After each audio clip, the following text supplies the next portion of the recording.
Well, JJ, against all the odds, you find a way to go up 3 in that final minute, and you've seen how Denver ends up scoring so many times. But how do you balance the emotions there of kind of being proud of the effort and the energy, and then nonetheless feeling the sting of the loss at the end?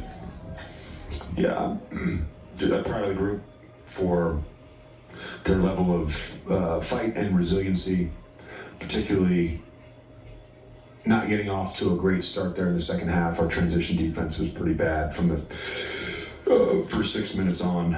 And then, fighting back and taking the lead. There's a lot we could have done better, but the group competed tonight and gave ourselves a chance to win. You said you're not sure exactly when you'll start to get bodies back, but the spirit, can you carry that out of this game as now you start to add a few guys back in and try to reclaim the not necessarily the winning streak you were on, but just that level of play again? Yeah, the spirit was great. I think it's been that and will continue to be that. And I think it was a good opportunity for a number of guys to play bigger minutes, and Shake in particular, Christian defensively in the second half was awesome. So happy for those guys that they played well. JJ, people who've been around Austin like yourself, like us, know his level of competitiveness, but what did you kind of make of his performance and his toughness tonight? Yeah, I certainly asked a lot of them on the second night of a back-to-back, not just the 40 minutes, but just the vast majority of playmaking duties. And I thought he did an outstanding job. And again, I hate to keep using the word organization, but when we were very intentional and organized about what we were doing, I thought we created some fantastic offense. When you brought Jordan Goodwin back from this team on a two-way after he was with you in training camp, did you have a sense he could be this player for you? I guess what gave you that sense? Because there's been a handful of performances. I don't know the exact date he joined our preseason gym, but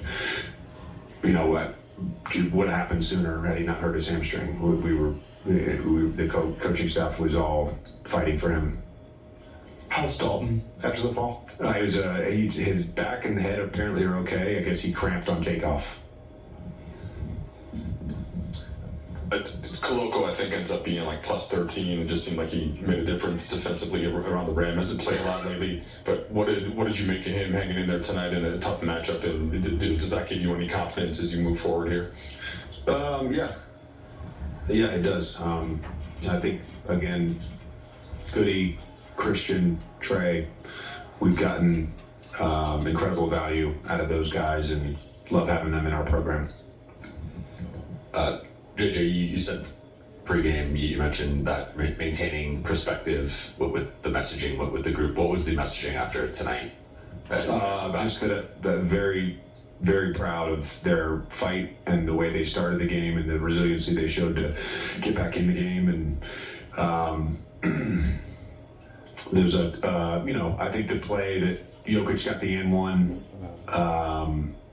I'll take some ownership of that, just because that was a short timeout, and I ran on the floor to check on DK, and then I ran back, and I didn't have time to really get us the right substitutions and matchups that I would have wanted. And that's not a knock on CK, but I just kind of put him in a tough spot, knowing that Jokic was going to go quick. And then last play,